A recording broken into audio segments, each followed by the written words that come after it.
And so then with the Ghost Story came along, and that was sort of sparked by you, was yes. it? So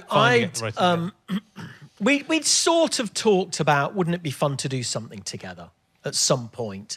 And in the way you do with mates, it's always like, yeah, no, that'd be great. You know, we should do that. But, you know, Jeremy lives up north and he's married with his family, and I live in West London, married with my family. And, you know, as freelancers, you're just paying the bills a lot of the time and trying to keep things together. So the idea of actually somehow magically taking this chunk of time out to create something that chances are will never get seen is just, you know, it's not a reality. But I hadn't done a play for 10 years. I'd just been, I'd sort of taken the decision to stop doing theatre and to just focus on doing films. And I'd been back and forward to LA a lot and was doing that. And then I came back after 10 years and did a play, and it was very popular. And it was also a real crowd pleaser. And the director was a guy called Sean Holmes. Yeah. And Sean said to me, we'd gotten very well, and he said, look, let's work together again. Whatever you want to do, I'll just do it. What play do you want to do? Well, I'd had this sort of thought slightly prior to that, where I'd been to see the Vagina monologues. I may have actually... Oh, no, it was at the Arts. I thought it was here. It was at the Arts. And I didn't really enjoy the play. It wasn't what you were hoping, was it?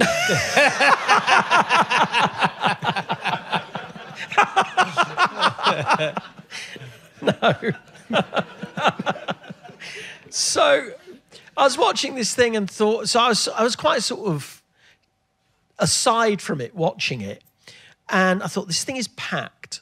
It is on in like 20 different countries. And it is 3 women sitting on 3 stools reading. Yeah. Someone's making a lot of money out of this as a commercial venture. Sure. That was thought one. About a week later, I was walking past The Woman in Black, which it's gone now. How weird is that? But that was, if you never saw it, I wish you had. And if you did see it, you'll know what a truly brilliant, frightening, remarkable production and play it was. Absolutely brilliant. But it had been on at that point for like 20 years. And I just thought it's mental that there's never been another horror play in that amount of time. It's like, let's not do another musical because Phantom of the Opera's on. I mean, it was mad. And I just had this lightning bolt moment. And I almost phoned, I think I phoned Jeremy immediately and said, I had an idea. You know, we keep talking about why don't we do a play together? How about if we do the Vagina monologues with ghost stories? 3 men sitting on 3 stools telling ghost stories, and it will be, we'll make it as scary as a horror film. Well, of course, it sort of didn't. It morphed out of that, but I think that really. Yeah, that was definitely, and I was immediately caught because I actually the thing I thought of was Dave Allen sitting on a stool telling ghosts. Because remember how brilliant his ghost stories were. Yeah. And that was the thing that hooked me. And I was on I was a bit lost at that point. We'd stopped doing the League, and I'd done Funland, and then I wasn't quite in the wilderness, but I'd kind of sort of forgotten a bit who I was. Yeah. And the call came just at the right time, because it was like, that's going to be fun. It'll be a delight to work with him, I imagine. And and it was, better than you imagined. What a terrific idea. And so that was enough to hook me in. And so we had about a year of quite softly batting ideas back and forth, and just sending each other like favourite ghost stories, and knew so many bits of things you'd written. And so we were just planting seeds, really. Yeah. And then when Sean said to me, whatever play you want to do next, I'll do that. And I said, well, it's not a written play, but me and Jeremy Dyson have had this idea, which is the Vagina monologues with ghost stories. And he instantly went, oh, yeah, that sounds good. Can I read it? And we're like, well... we haven't written it. Anyway, about a month later, he became artistic director at the Lyric, Hammersmith. And I think his first or second phone call was to me saying, what's happening with that play? Will you come and see me? So I think 2 days later, we went in to see him, and we'd formulated an idea Well, we kind of had a manifesto. Yes. Which was, although we didn't have the story, we definitely had a strong sense of what we wanted the experience to be, because we wanted it to be a thing that burst its banks. Yeah. So it wasn't just on the stage, it was like an experience, because there's so much that we both love. We love, obviously, the world of magic. We love the world of theme parks. Fairgrounds. Circus. Another big thing for me is I'd seen a fake seance that him and Richard Wiseman had staged back in the late 90s that had always stayed with me. And I thought it was such an intense, brilliant experience. And I had that in my head as well. So we were able to go in and kind of throw this pitch together of what the thing would be like, even though we didn't know what the story was. And it was also really commercially minded as well. This manifesto, was...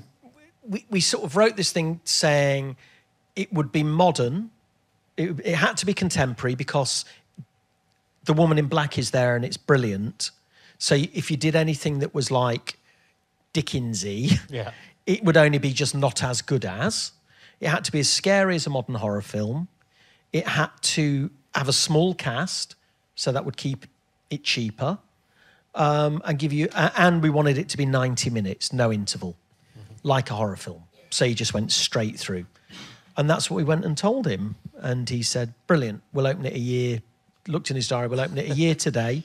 We'll do a co-production. We'll find another theatre who'll do it with us, which means you need to give us your first draft in like October the 1st or whatever it was.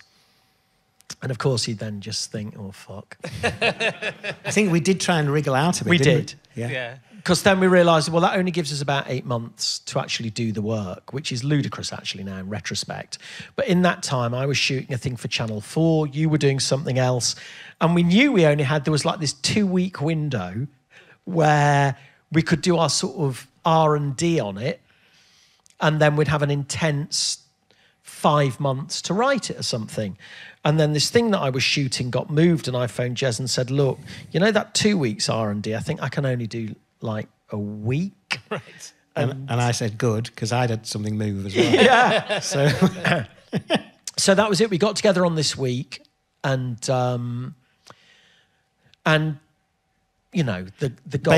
gods smiled on us. 30 years we turned on the tap, and 30 years came out of it. Yeah. Basically, it was backed up there, ready and waiting, which doesn't happen very often. But when it does happen like that, it's just a pure joy, isn't it? Yeah.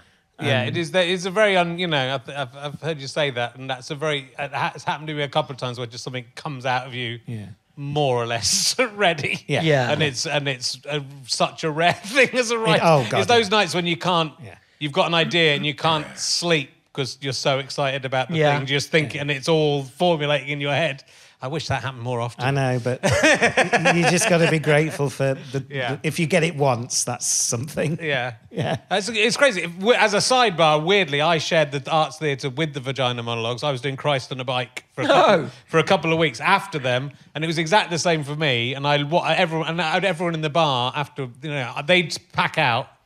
And then 50 people would come and see me. And every night in the bar, someone would go, you should do a male version of the Vagina Monologues. I said, yeah. So it's such an obvious idea. Yeah. And so then I kind of thought, why hasn't anybody done it? So then I did. That was the influence for doing Talking Cock, which was probably my most successful solo show, which again, that went all around the world as well. So that production of the Vagina Monologues. Inspired. Which again, I didn't particularly like. Yeah. Inspired two things that went on to be to do okay, which is quite interesting. And I saw the production at the Lyric in Hammersmith as well. So it was an extraordinary thing because it was. I mean, it's crazy to say it, but it was sort of populist theatre in that you went to, got scared, you had fun, it was enjoyable. And it's done incredibly. I mean, it's still going, right? You're still it's on, pops up all over the world. It's very exciting. But that was also a really big thing for us because I'm obsessed with theatre. I absolutely love it. As a family, that has always been our biggest expense almost.